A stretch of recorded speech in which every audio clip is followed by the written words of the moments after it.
नमस्कार दोस्तों, स्वागत है आपका हमारे YouTube चैनल पहाड़ी जी के वॉइस में।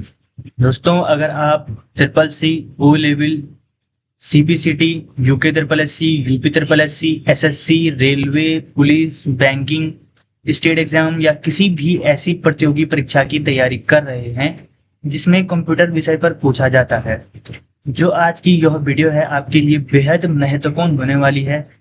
आज से हम शुरू कर रहे हैं कंप्यूटर महामैराथन क्लास।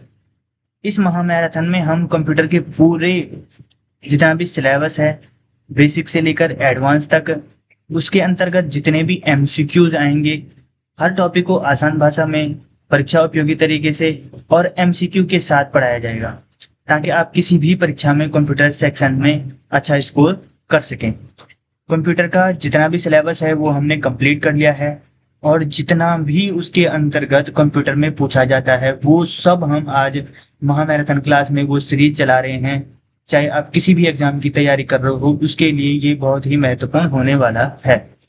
इस महामैराथन में हम पढ़ेंगे introduction to computer, computer generation, hardware and software, input और output device, memory and storage device, operating system, MS Word, Excel, PowerPoint, internet एवं networking, cyber security, virus, malware and antivirus, shortcut keys, database, cloud computing, artificial intelligence, digital payment, e governance, computer, GK, पिछले वर्षों के महत्वपूर्ण प्रश्नों के साथ practice MCQ और mock test. जितना भी ये सीरीज शुरू की गई है, इसमें ये सब आपको इससे संबंधित जितने भी MCQ हैं और जो भी परीक्षा में पूछा जाना है या जो भी पूछा गया हो, ये इसमें सब शामिल हुआ है। चाहे आप Libre office rights, Libre office Calc, Libre office impress से लगा लो। इस क्लास में हर महत्वपूर्ण प्रश्न को विस्तार से समझाया जाएगा, ताकि आपको उत्तर याद करने के साथ साथ उसका कॉन्सेप्ट भी समझ आ जाएगा। अगर आपका लक्ष्य किसी भी सरकारी परीक्षा में कंप्यूटर विषय में अच्छे अंक लाना है, तो इस पूरी महामैराथन को शुरू से अंत तक जरूर देखें। वीडियो पसंद आए तो लाइक करें, अपने दोस्तों के साथ शेयर करें और पहाड़ी जी के वॉइस चैनल को सब्सक्राइब करके बेल आइकन जरूर दबाएं, ताकि आने वाली सभी कंप्यूटर क्लासेस और MCQ टेस्ट की जानकारी सबसे पहले आपको मिल सके। तो चलिए बिना समय गवाए शुरू करते हैं कंप्यूटर महामैराथन MCQ क्लास। सबसे पहला जो पहला प्रश्न है आपका कंप्यूटर का बुनियादी परिचय या बेसिक इंट्रोडक्शन, जिसे हम कहेंगे। कंप्यूटर शब्द की उत्पत्ति किस भाषा से हुई है? तो कंप्यूटर शब्द की उत्पत्ति हुई है आपकी लैटिन भाषा से। ठीक है, इसमें मैं आपका जितना भी फास्ट रिवीजन होता है, चाहे आप एग्जाम देने जाओ या उससे पहले भी, तो आप इस वीडियो को लगाकर सुन भी सकते हो। मैं आपसे पूछ नहीं रहा हूं, मैं सिर्फ आपको पूरे जितने भी हैं फास्ट रिवीजन करा रहा हूं, जिससे आपको ये पूरे याद हो जाएंगे और आप सुन भी सकते हो। ठीक है, कंप्यूटर शब्द की उत्पत्ति आपकी लैटिन भाषा से हुई है। अगला प्रश्न है, कंप्यूटर का जनक, फादर ऑफ कंप्यूटर किसे कहा जाता है? तो फादर ऑफ कंप्यूटर आपका कहा जाता है option number B, Charles Babbage को। चार्ल्स बेबेज को कंप्यूटर का जनक कहा जाता है। ठीक है, अगला प्रश्न है आप, चार्ल्स बेबेज द्वारा बनाया गया पहला मैकेनिकल कंप्यूटर कौन सा था? तो पहला मैकेनिकल कंप्यूटर जो चार्ल्स बेबेज ने बनाया था, तो उसका सही आंसर है option B, analytic engine. Analytic engine Charles Babbage द्वारा बनाया गया पहला मैकेनिकल कंप्यूटर था। ठीक है, अगला प्रश्न है, कंप्यूटर का मुख्य कार्य क्या है? तो कंप्यूटर का जो मुख्य कार्य है वो है आपका डेटा को इनपुट करना, ये भी कंप्यूटर का मुख्य कार्य है। डेटा को प्रोसेस करना भी मुख्य कार्य है। जानकारी, इंफॉर्मेशन को स्टोर और आउटपुट करना, ये भी कंप्यूटर का मुख्य कार्य है। तो इसके हिसाब से इसका जो सही आंसर है वो ऑप्शन नंबर डी हो जाएगा, उपरोक्त सभी। ठीक है, अगला प्रश्न आ जाएगा आपका, डेटा क्या है? डेटा जो क्या है, तो इसका जो सही आंसर होगा ये है अर्थपूर्ण जानकारी या कच्चे तथ्य और आंकड़े, कंप्यूटर प्रोग्राम, इनमें से कोई नहीं। तो जो इसका सही आंसर हो जाएगा वो है रॉ फैक्ट एंड फिगर्स, अर्थात कच्चे तथ्य और आंकड़े। अगला प्रश्न है, कंप्यूटर की मुख्य विशेषता क्या है? तो कंप्यूटर की मुख्य विशेषता होती है गति, सटीकता, एक्यूरेसी, गोपनीयता, सिक्योरिटी और उपयुक्त सभी। ठीक है, तो ये कंप्यूटर की मुख्य विशेषताएं हैं। और मैं आपको एक प्रश्न पूछता हूं कि इनमें से जो कंप्यूटर की कमियां हैं वो क्या हैं, तो वो कमेंट बॉक्स में आप जरूर बताना। ठीक है, अगला प्रश्न है कंप्यूटर में आईक्यू इंटेलिजेंस कंटेंट कितना होता है? तो कंप्यूटर का जो आईक्यू होता है वो बिल्कुल शून्य होता है, इसमें नो आईक्यू और नो फीलिंग होती है। ठीक है, ये ही कंप्यूटर की क्या है, कमियां हैं। ये प्रश्न इस बार की ट्रिपल सी परीक्षा में बन रखा है जो अभी चल रही है। ठीक है, ये वाला भी प्रश्न कंप्यूटर में बन रखा है। विश्व कंप्यूटर साक्षरता दिवस कब मनाया जाता है? तो ये भी प्रश्न बन रखा है। वो जो इसका ऑप्शन नंबर 20 सही आंसर हो जाएगा। 2 दिसंबर को कंप्यूटर साक्षरता दिवस मनाया जाता है। अगला हो जाएगा आपका पहला एनालिटिक डिजिटल कंप्यूटर कौन सा है?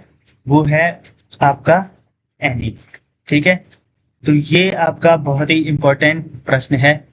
ये किसी भी परीक्षा में बहुत बार पूछा जाता है, इसको आप स्टार बना के रख दो। अगला प्रश्न है कंप्यूटर का वह भाग जिसे हम छू और देख सकते हैं क्या कहलाता है? तो मैंने आपको हार्डवेयर और सॉफ्टवेयर की जो क्लास थी उसमें पूरा बताया है कि किस भाग को हम छू सकते हैं और किसको हम सिर्फ महसूस कर सकते हैं। तो इसका जो सही आंसर हो जाएगा वो हो जाएगा आपका हार्डवेयर। हार्डवेयर को हम छू सकते हैं, ठीक है, और सॉफ्टवेयर को सिर्फ हम महसूस कर सकते हैं। डाटा तो इंफॉर्मेशन में कन्वर्ट और ओएस ऑपरेटिंग सिस्टम भी, ये तो सॉफ्टवेयर है। ठीक है, अगला है आपका कंप्यूटर की पीढ़ियां। ठीक है, पहला मैंने बेसिक इंफॉर्मेशन कंप्यूटर से जितने भी प्रश्न बनते हैं वो सब आपको बता दिए हैं। इसके बाद जो अगला इसमें टॉपिक था वो है आपका कंप्यूटर की पीढ़ियां। तो कंप्यूटर की पीढ़ियों में से प्रथम पीढ़ी के कंप्यूटरों में मुख्य घटक क्या है? तो ये इस बार की ट्रिपल सी की परीक्षा में ये प्रश्न बन रखा था। तो प्रथम पीढ़ी की कंप्यूटर में मुख्य घटक क्या हो जाएगा आपका? Vacuum tube. ठीक है, ये इसका सही आंसर हो जाएगा, वैक्यूम ट्यूब है। और इसमें कौन सी लैंग्वेज का यूज होता है ये आप जरूर नोट करना, क्योंकि इससे भी काफी प्रश्न बन रहे हैं। द्वितीय पीढ़ी के कंप्यूटरों में किसका उपयोग किया जाता है? तो द्वितीय पीढ़ी के कंप्यूटर में आपका ट्रांजिस्टर का प्रयोग किया जाता है। अगला है आपका इंटीग्रेटेड सर्किट आईसी का उपयोग किस पीढ़ी में किया जाता है? तो आईसी का प्रयोग किया जाता है आपका तीसरी पीढ़ी में। ठीक है, ऑप्शन सी। आईसी चिप का आविष्कार किसने किया था? तो आईसी चिप का आविष्कार किया था आपका जेएस किल्वी ने किया था। इसका जो सही आंसर हो जाएगा वो ऑप्शन नंबर बी हो जाएगा, जेएस किल्वी ने इसका आविष्कार किया था। दोस्तों मैं आपको एक बार फिर बता देता हूँ कि जो कंप्यूटर की पीढ़ियां हैं वो हैं आपकी 5 पीढ़ी। ठीक है, 5 पीढ़ी में पहले में आप वैक्यूम ट्यूब का प्रयोग किया जाता था। ठीक है, दूसरे में आपका ट्रांजिस्टर का प्रयोग किया जाता था। तीसरे में आपका आईसी चिप का प्रयोग किया जाता था। चौथे में आपको वीएलएसआई वेरी लार्ज इंटीग्रेटर इसका प्रयोग किया जाता था। और जो पांचवा था, पांचवे में आपका यूएलएसआई का प्रयोग या आपका एआई आर्टिफिशियल इंटेलिजेंस का प्रयोग किया जाता है। ठीक है, तो इसको आप जरूर याद रख लेना, क्योंकि इससे ही प्रश्न बनते हैं, आप इसको छोड़ना मत। ठीक है, अगला है आपका माइक्रो प्रोसेसर का उपयोग किस पीढ़ी के कंप्यूटर में किया जाता है? तो ये किया जाता है आपका चौथी पीढ़ी में, ये मैंने अभी बताया था, जिसमें वीएलएसआई का प्रयोग भी किया जाता है। VLSI scale integration. ठीक है, आईसी चिप आमतौर पर किस पदार्थ से बनी होती है? तो इसका जो सही उत्तर हो जाएगा वो हो जाएगा आपका option number A. IC chip आमतौर पर किससे बनाई जाती है? सिलिकॉन से बनाई जाती है। ठीक है, अगला है आपका कृत्रिम बुद्धिमत्ता आर्टिफिशियल इंटेलिजेंस किस पीढ़ी से संबंधित है? तो मैंने आपका इसका उत्तर अभी बता दिया है।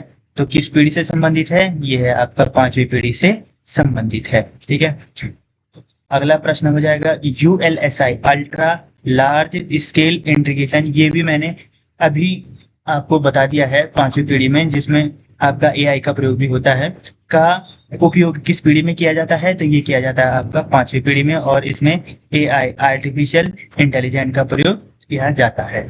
ठीक है, अगला हो जाएगा आपका पहला व्यावसायिक कॉमर्शियल कंप्यूटर कौन सा था? तो पहला व्यावसायिक जो ये था ये UNVAC। ठीक है, तो ये आपका पहला कॉमर्शियल कंप्यूटर था। अगला प्रश्न है आपका चौथी पीढ़ी के कंप्यूटर में प्रोसेसिंग स्पीड को किस में मापा जाता था? तो चौथी पीढ़ी के कंप्यूटर में प्रोसेसिंग स्पीड पिकोसेकंड में मापा जाता है। ये बहुत इंपॉर्टेंट है, ये प्रश्न बन रहे हैं इसी प्रकार से। जो भी छात्र ट्रिपल सी की तैयारी कर रहे हैं तो उनके लिए ये सबसे महत्वपूर्ण सीरीज है, सबसे महत्वपूर्ण मैराथन क्लास होने वाली है। इसको आप बिल्कुल भी स्किप मत करना। फिर आप अगर एग्जाम देने के बाद फिर देखोगे इन प्रश्नों को तो उसका कोई भी महत्व नहीं रह जाएगा। इसलिए आप इस वीडियो को बिल्कुल भी स्किप मत करना। अगला है कंप्यूटर के प्रकार। अगर आप इनको एक बार पढ़ लोगे ना, पढ़ने के बाद आप डायरेक्ट अगर जो मैं कॉन्सेप्ट समझा रहा हूँ वो नहीं समझोगे तो वहाँ इस प्रकार के प्रश्न बन रहे हैं कि उनके आंसर ऐसे लग रहे हैं कि दोनों के दोनों आंसर सही हैं। इसके चक्कर में आप कंफ्यूज हो जाओगे तो आपका बिल्कुल गलत हो जाएगा। इसलिए जो सटीक जानकारी मैं बता रहा हूँ उसको आप जरूर एक बार ढंग से समझ लो, उसके बाद आप अपनी परीक्षा में अच्छा कर पाओगे। ठीक है। कंप्यूटर के प्रकार टाइप ऑफ कंप्यूटर होते हैं। तो आकार और क्षमता के आधार पर सबसे तेज और सबसे महंगा जो कंप्यूटर होता है तो वो होता है आपका सुपर कंप्यूटर। ठीक है। तो सुपर कंप्यूटर जो सबसे तेज और सबसे महंगा होता है। ठीक है।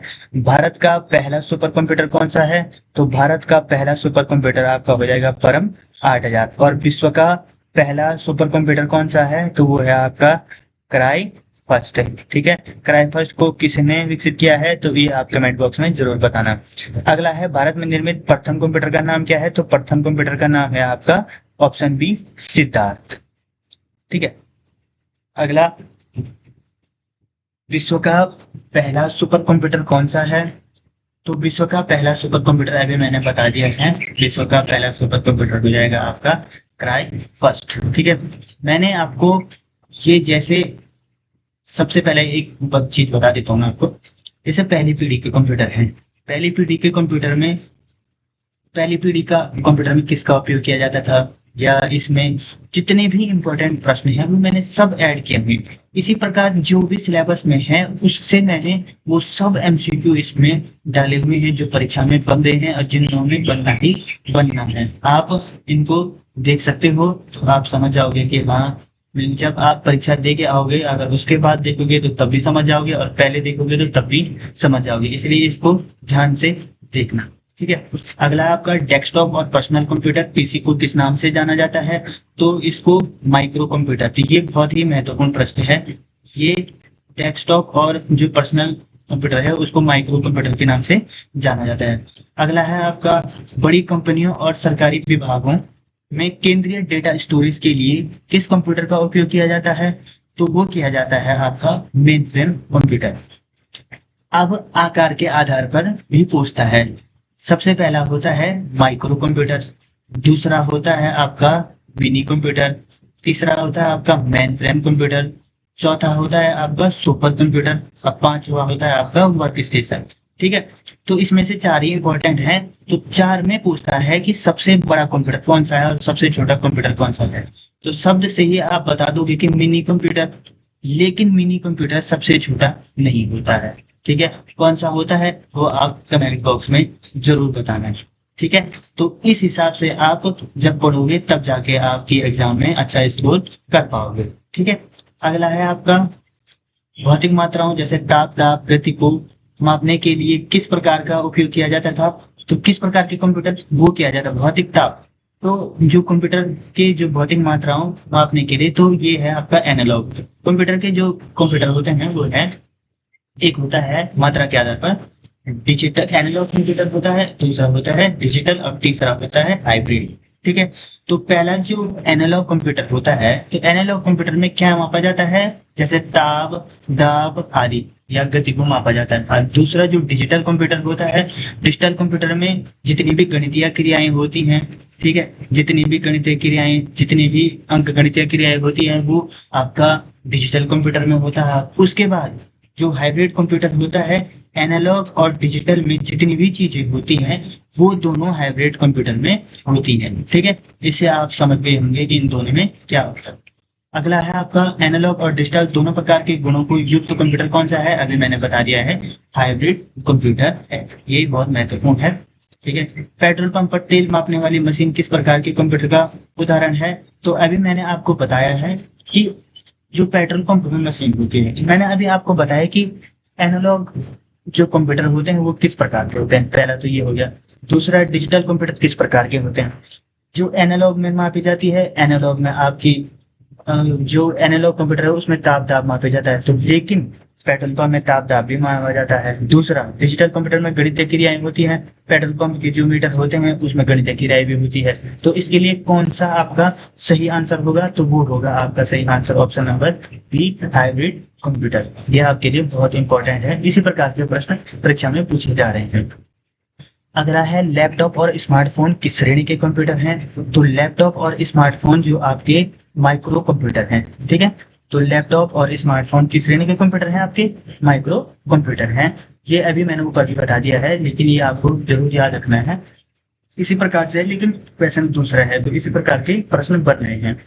अगला आ जाएगा आपका जो पार्ट 4 आ जाएगा इसमें, कंप्यूटर आर्किटेक्चर, ठीक है, सीपीयू और मेमोरी। सीपीयू से सबसे पहले प्रश्न है आपका, कंप्यूटर का मस्तिष्क या ब्रेन या हृदय किसे कहा जाता है?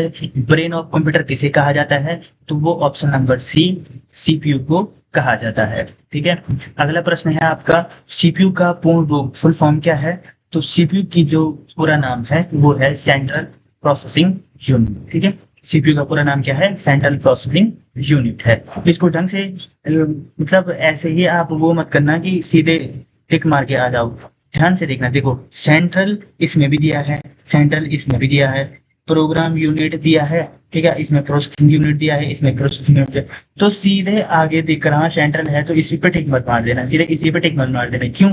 क्योंकि पूरी फुल फॉर्म आपको पता होनी चाहिए। जैसे कंट्रोल है, ये भी पूरा कंफ्यूजन वाला है, तो इसलिए आपको एक बार प्रश्न को ढंग से देखना है, फिर उसके उत्तर को भी बहुत ढंग से देखना है, तभी जाके आप कर पाओगे। अब जैसे हमने देखा कि सबसे पहले सेंटर लिखा है, हाँ चलो भाई इसी पे क्लिक कर दिया, लेकिन बाद में फिर गलत है। इसलिए आप एक बार प्रश्न को ध्यान से और पूरे उत्तर को भी बहुत ध्यान से देखना कि सबसे पहले क्या है। जैसे सेंटर, ठीक है, प्रोसेसिंग, ठीक है, यूनिट, ठीक है, तो ये आपका क्या हो जाएगा? सही आंसर हो जाएगा। जैसे इसमें सेंटर दिया है, फिर देख लेना प्रोग्राम प्रोसेसिंग है कि नहीं है, यहाँ है। जैसे यहाँ पे कंफ्यूज होने वाला है, ये तो पूरा सेम वैसा ही लग रहा है अगर आप सर सही निगाहों से देखोगे, इसलिए इसलिए कंफ्यूज मत होना, एक ढंग से इसको देख लेना।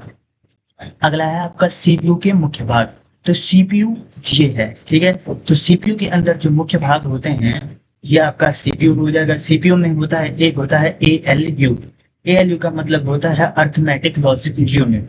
दूसरा होता है सीयू, सीयू का मतलब होता है कंट्रोल यूनिट। और एक होता है एमयू जिसे कहा जाता है मेमोरी यूनिट। तो जो सीपीयू के अंदर होते हैं ये तीनों की तीनों होती हैं, जो गणना भी करते हैं, कंप्यूटर को कंट्रोल भी करते हैं, उसकी स्टोरेज को भी बढ़ाते हैं या स्टोरेज को भी मैनेज करते हैं। तो इसलिए जो कंप्यूटर के मुख्य भाग हो जाएंगे वो क्या हो जाएंगे? एएलयू, सीयू और मेमोरी यूनिट हो जाएंगे, ठीक है, यूनिट। अगला प्रश्न है आपका एएलयू का पूरा नाम। तो एएलयू का पूरा नाम भी मैंने आपको बता दिया है, ये भी परीक्षा में पूछा जा रहा है। तो एएलयू का जो पूरा नाम होता है वो होता है अर्थमेटिक लॉजिक यूनिट, ठीक है। आप इस वीडियो को एक बार पूरा देख लोगे ना तो उसके बाद आपको कोई भी वीडियो की देखने की आवश्यकता नहीं होगी। ये आप जब परीक्षा दोगे उससे भी आपको पता चल जाएगा और पहले भी आपको पता चल जाएगा, ठीक है। तो इसका जो फुल फॉर्म हो जाएगा वो हो जाएगा अर्थमेटिक लॉजिक यूनिट। कुल मिला के बात है कि अंकगणितीय क्रियाओं को करने वाला एएलयू, ठीक है। अगला है कंप्यूटर के सभी भागों के बीच समन्वय, ठीक है, कोऑर्डिनेशन स्थापित करने वाला घटक कौन सा है? तो कंप्यूटर के जो सभी भागों को जो कोऑर्डिनेशन समन्वय करता है तो वो होता है कंट्रोल यूनिट, जो सब चीज को क्या करता है? एक कंट्रोल रखने का काम करता है, ठीक है। अगला प्रश्न हो जाएगा कंप्यूटर की जो मुख्य मेमोरी होती है, जो प्राइमरी मेमोरी होती है वो कौन सी होती है? तो कंप्यूटर की जो प्राइमरी मेमोरी होती है वो होती है रैम और रोम, ठीक है। इस बात को आप जरूर ध्यान देना और इसको ढंग से समझ लेना एक बार। तो रैम क्या है, रोम क्या है, इसके बारे में मैंने आपको पूरा वैसे भी बता रखा है। तो प्राइमरी मेमोरी जो होती है वो रैम और रोम दोनों होती है, ठीक है। प्राइमरी मेमोरी में आप रैम मत लिख के आ जाना और सेकेंडरी मेमोरी में रोम मत लिख के आ जाना, ठीक है। ये दोनों के दोनों क्या है? एक प्राइमरी मेमोरी है, इसको आप जरूर ध्यान देना। रैम का पूरा नाम होता है, रैम का जो पूरा नाम होता है वो होता है रैंडम एक्सेस मेमोरी, ठीक है। इसको आप जरूर याद कर लेना, ये बहुत ही महत्वपूर्ण प्रश्न है। रैंडम एक्सेस मेमोरी हो जाएगा, ठीक है।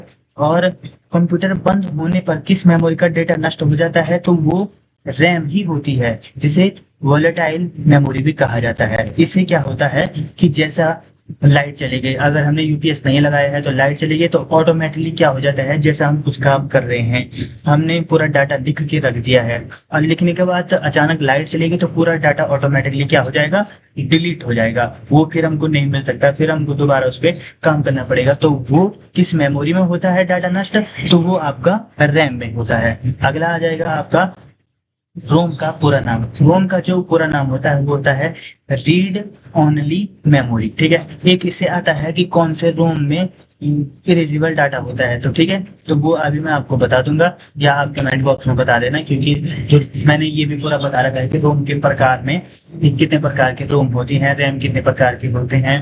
वो अगर आपने वो वीडियो नहीं देखी तो पहले उस वीडियो को देख लेना, तभी आप इसको ढंग से समझ पाओगे, ठीक है। तो रोम की फुल फॉर्म होती है रीड ओनली मेमोरी, ठीक है। ऑप्शन ए इसका सही आंसर हो जाएगा। कंप्यूटर को स्टार्ट करने वाले निर्देश बायोस। बायोस का फुल फॉर्म होता है आपका बेसिक इनपुट और आउटपुट सिस्टम, ठीक है, इसको आप जरूर याद रखना। कंप्यूटर को स्टार्ट करने वाले निर्देश बायोस कहाँ स्टोर होते हैं, तो बायोस आपके रोम में स्टोर होते हैं, ठीक है।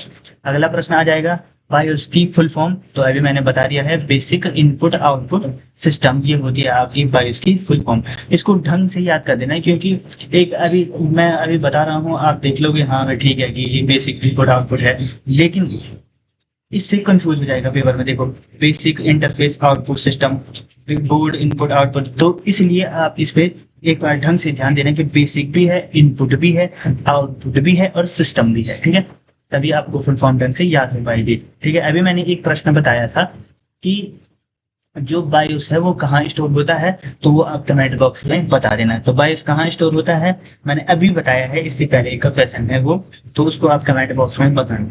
अगर आप पूरी क्लास देख रहे होगे तो आप समझ जाओगे। कंप्यूटर की सबसे तेज मेमोरी कौन सी होती है, तो कंप्यूटर की जो सबसे तेज मेमोरी होती है वो होती है कैश मेमोरी, ठीक है। कैश मेमोरी क्या होती है, सबसे तेज मेमोरी होती है, ठीक है। ये एक बहुत महत्वपूर्ण प्रश्न है, कैश मेमोरी सबसे महत्वपूर्ण होती है, लेकिन अगर ऑप्शन में ये थोड़ी दे रहा है कि रैम और रोम के साथ एक रजिस्टर भी दे रहा है, ठीक है, तो अब आएगा, अब देखोगे आप कंप्यूटर की सबसे तेज मेमोरी, तो आप तो कैश मेमोरी लगाओगे, ठीक है। इस चीज को नहीं, रजिस्टर इससे भी तेज होता है, ठीक है, तो इसलिए आप ध्यान देना, अगर रजिस्टर होगा तो रजिस्टर पे क्लिक करना, अगर कैश मेमोरी के साथ रजिस्टर नहीं है तो कैश मेमोरी पे आप क्लिक करना।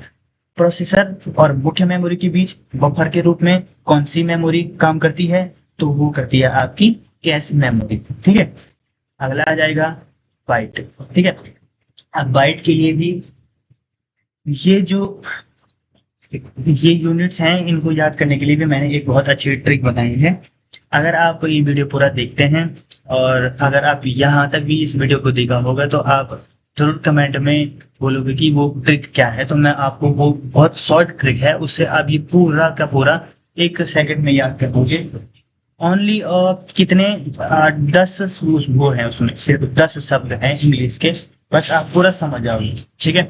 तो एक बाइट में कितने बिट होते हैं, तो एक बाइट में आपके 8 बिट होते हैं, ठीक है। सबसे छोटी इकाई कौन सी होती है, सबसे छोटी इकाई किस नंबर पर डिनोट है, ये भी इसमें प्रश्न बनता है, तो वो आप कमेंट बॉक्स में जरूर बताना, ठीक है। आधा बाइट 4 बिट को किस नाम से जाना जाता है, तो 4 बिट को आपका निबल नाम से जाना जाता है, ठीक है। 4 बिट बराबर होता है निबल, ठीक है।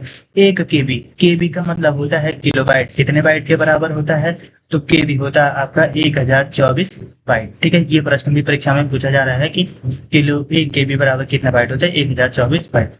डेटा स्टोरेज की सही क्रमबद्ध इकाई क्या है, छोटे से बड़ा, ठीक है। तो यही है, अगर वो आप जब तक नहीं समझोगे जो ट्रिक मैंने जब बना रखी है, तो तब तक ये आपको ढंग से समझ नहीं आएगा, ये आपको बहुत रटना पड़ेगा, फिर भी रट नहीं पाओगे, क्योंकि इसमें थोड़ा कंफ्यूज होने वाले शब्द है, ठीक है। अगर आपको वो चाहिए तो कमेंट बॉक्स में जरूर बताना, मैं उसके लिए आपको एक बहुत अच्छी वीडियो बना दूंगा, ठीक है। सबसे पहला है आपका केबी, सबसे छोटा होता है केबी, केबी के बाद होता है एमबी, मेगाबाइट, किलोबाइट, जीबी का मतलब होता है गीगाबाइट, टीबी का मतलब होता है टेट्राबाइट, तो ये सबसे पहले क्रम है, ठीक है। अब देखो, अगर आपको नेटवर्क, आप नेट चलाते हो तो आपको पता ही होगा कि केबी क्या हो गया, एमबी क्या हो गया, अभी अब ये तो आपको पता ही है, एमबी ज्यादा होगा, ठीक है। तो अगर आपको केबी पता है, केबी के बाद जीबी तो बहुत ज्यादा होता है, लेकिन एमबी थोड़ा कम होता है, तो तब भी आप ये समझ सकते हो, ठीक है। तो इसी हिसाब से मैंने यहाँ पे ये बता रखा है। अगला है हार्ड डिस्क ड्राइव, एचएचडी किस प्रकार का स्टोरेज तो हार्ड डिस्क ड्राइव किस प्रकार का है, ये आपका सेकेंडरी, ठीक है, सेकेंडरी और नॉन वैलेटाइज, ठीक है। एक तो वैलेटाइज होता है, तो वैलेटाइल जो होता है वो होता है अस्थायी, और नॉन वैलेटाइल होता है अस्थायी, ठीक है। मतलब कुल मिला के बात है कि परमानेंट रहना, ठीक है। इसका मतलब होता है इसमें जो स्टोरेज, जो हमने मेमोरी डाली हुई थी है, जो डाटा होता है वो उसमें परमानेंट रहता है। ऐसे नहीं कि रोम रैम के हिसाब से कि जैसे लाइट चलने पर ये ऑटोमेटिकली सब डिलीट हो जाएगा, ऐसा नहीं होता है। इसमें परमानेंट डाटा क्या रहता है, सेव रहता है। अगला प्रश्न हो जाएगा आपका, पेन ड्राइव को कंप्यूटर से जोड़ने के लिए किस पोर्ट का प्रयोग किया जाता है, तो ये बहुत ही महत्वपूर्ण है। तो पेन ड्राइव को किस पोर्ट से जोड़ा जाता है, यूएसबी पोर्ट से जोड़ा जाता है। ये बहुत ही इंपॉर्टेंट प्रश्न है, ठीक है। यूएसबी का पूरा नाम भी पूछा जा रहा है, उससे पहले मैं आपको ये बता देता हूँ कि माउस को, ठीक है, कंप्यूटर के किस पोर्ट से जोड़ा जाता है और कीबोर्ड को किस पोर्ट से जोड़ा जाता है। अगर कंप्यूटर पहले से शुरू कंप्यूटर को क्या कहा, पहले से शुरू कंप्यूटर को, ठीक है, पहले से शुरू कंप्यूटर को बंद करना या बिना चालू कंप्यूटर को खुला करना क्या कहलाता है, ये भी आप कमेंट बॉक्स में इनका आंसर जरूर बताना। ये बहुत ही महत्वपूर्ण प्रश्न है, ठीक है। जहां पे आपका कंफ्यूजन रहेगा मैं आपको बता दूंगा, लेकिन इतना तो पता चले कि आप किस प्रकार से इस वीडियो को समझ रहे हैं, ठीक है। तो यूएसबी का जो पूरा नाम होता है वो होता है आपका यूनिवर्सल सीरियल बस, यूएसबी का पूरा नाम होता है, ठीक है। अगला है आपका इनपुट आउटपुट डिवाइसेस, ठीक है। तो निम्नलिखित में से कौन सा इनपुट डिवाइस है, तो इनपुट डिवाइस है आपका माउस। अभी की जो परीक्षा है उसमें ट्रिपल सी में पूछा गया था कि जो क्या क्या कीबोर्ड एक आउटपुट डिवाइस है, ठीक है। अब जिसको कंफर्म पता होगा कि इनमें है तो वो तो कर लेगा इनपुट है, लेकिन जिसको पता नहीं होगा वो कंफ्यूज हो जाएगा। लेकिन अगर ऑप्शन दिए हैं तो ऑप्शन में ठीक है, लेकिन ट्रू फॉल्स में वो थोड़ा कंफ्यूज हो जाएगा, ठीक है। तो इसलिए आप इस चीज को भी ध्यान देना, प्रश्नों को तोड़ मरोड़ के सब जगह से पढ़ना, जिससे आप कहीं पर भी कंफ्यूज ना हो, ठीक है। तो इनमें से जो इनपुट डिवाइस है वो है आपका क्या, माउस, ठीक है। अगला आ जाएगा, कीबोर्ड पर कुल कितने फंक्शन होते हैं, तो कीबोर्ड पर कुल 12 फंक्शन कीज होते हैं, जो F1 से F12 तक होती है, ठीक है। अगला आ जाएगा आपका, अभी मैंने ये आपको ढंग से बता दिया है, इसमें आपको कोई भी कंफ्यूजन नहीं रहने वाला है। अब आ जाएगा आपका कि कर्सर भी दिया था कि कर्सर को स्क्रीन पर घुमाने के लिए किस पॉइंटिंग डिवाइस का उपयोग किया जाता है। तो पॉइंटिंग डिवाइस आपको पता है कि कर्सर किससे घूमता है, माउस से, ठीक है। तो कर्सर जो इसका सही आंसर हो जाएगा वो ऑप्शन बी हो जाएगा कि कर्सर को घुमाने के लिए पॉइंटिंग डिवाइस का उपयोग माउस का किया जाता है, ठीक है। अगला आ जाएगा OMR।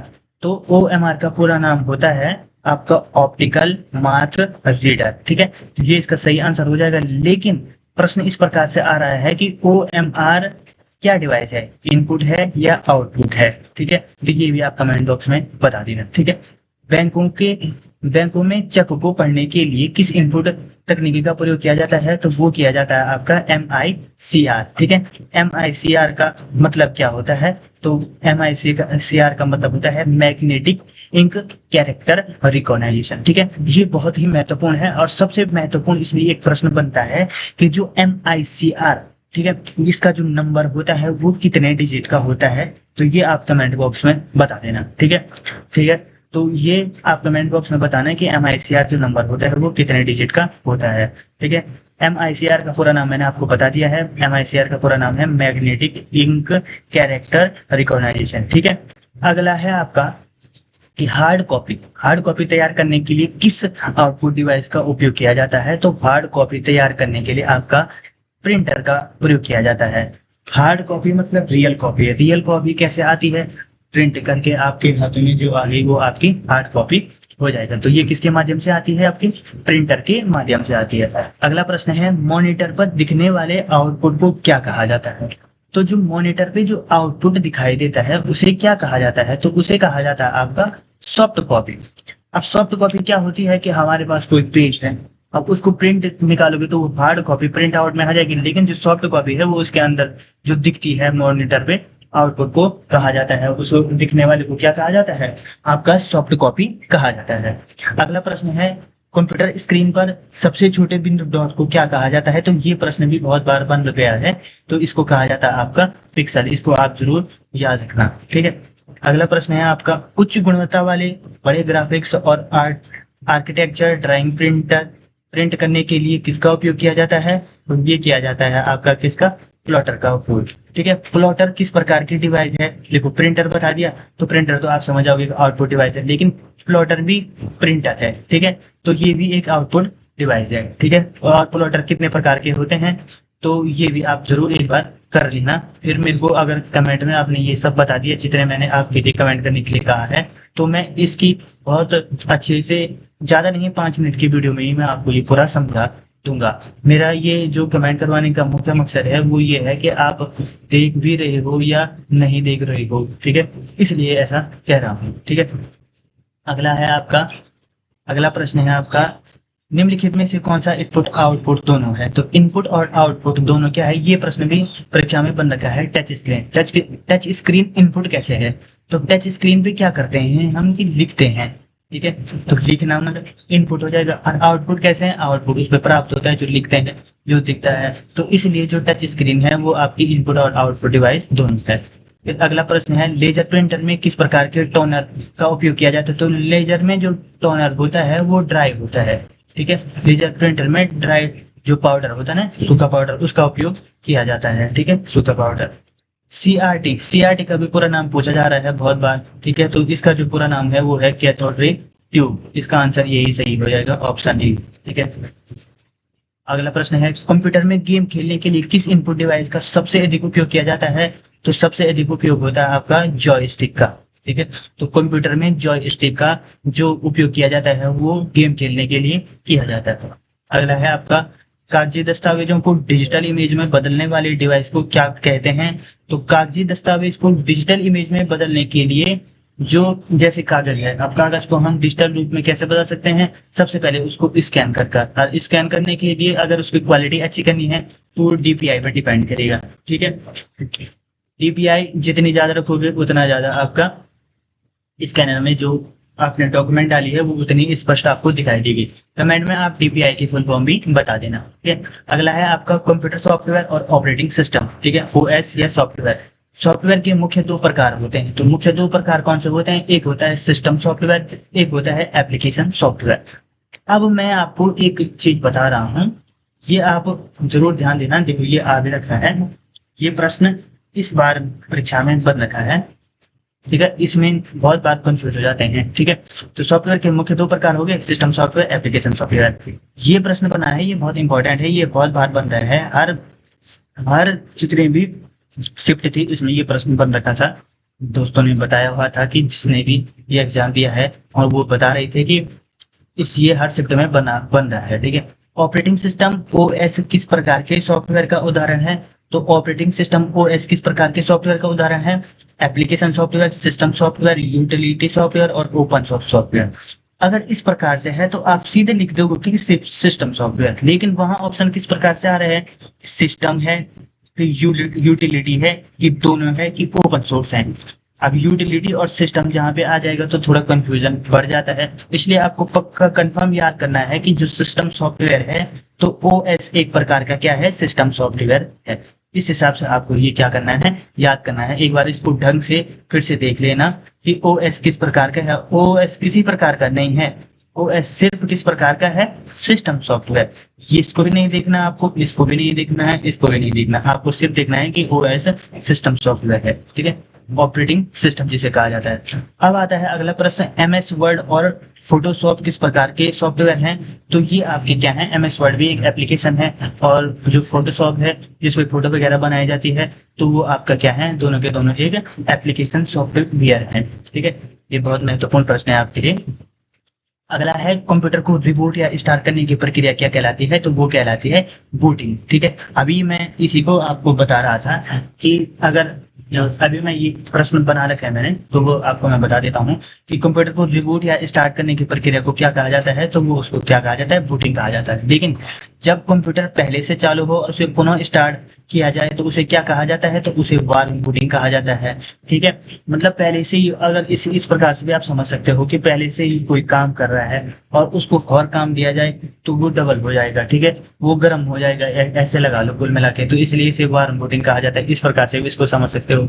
या कंप्यूटर, और अगर जो पहले से ही स्टार्ट करना है तो उसे क्या कहा जाता है, कोल्ड बूटिंग। लेकिन चलिए को फिर से स्टार्ट करना है या स्टार्ट करना है तो उसे वार्म बूटिंग कहा जाता है। कंप्यूटर भाषा में बग क्या होता है, तो बग क्या होता है, अभी मैं एक दो प्रश्न आपको और बताने वाला हूँ, बहुत इंपॉर्टेंट। ठीक है, इसमें शायद लिखे होंगे, पहले तो नहीं लिखे होंगे तो मैं तभी बताऊंगा आपको। ठीक है, कंप्यूटर भाषा में बग क्या होता है, तो बग एक प्रोग्राम की क्या है, त्रुटि है।